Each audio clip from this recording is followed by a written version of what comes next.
粵海國際同澳門咧真係一河之隔啊！呢個單位啊喺你屋企陽台咧就可以望到珠海站啦。呢個位置咧就係珠海站啦，同埋青茂口岸啊。咁喺樓下咧，其實呢條路咧可以直接行路過去通關澳門噶啦，24小時通關啊！咁對面咧就係澳門嘅青茂口岸啦，同埋澳門嘅青洲方向啊。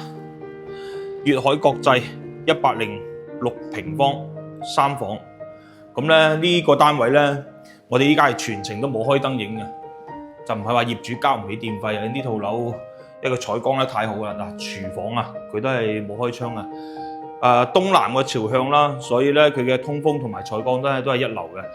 咁除咗話露台喺東南向啦，佢3間房啊都係一樣嘅朝向。其實呢間房咧就唔算話係殘裝嘅，咁啊雖然話裝修係比較耐啦，但係咧業主嘅保養都係 OK 嘅。如果你要求唔高嘅咧，買啲家私電器咧，直接可以搬入嚟住噶啦。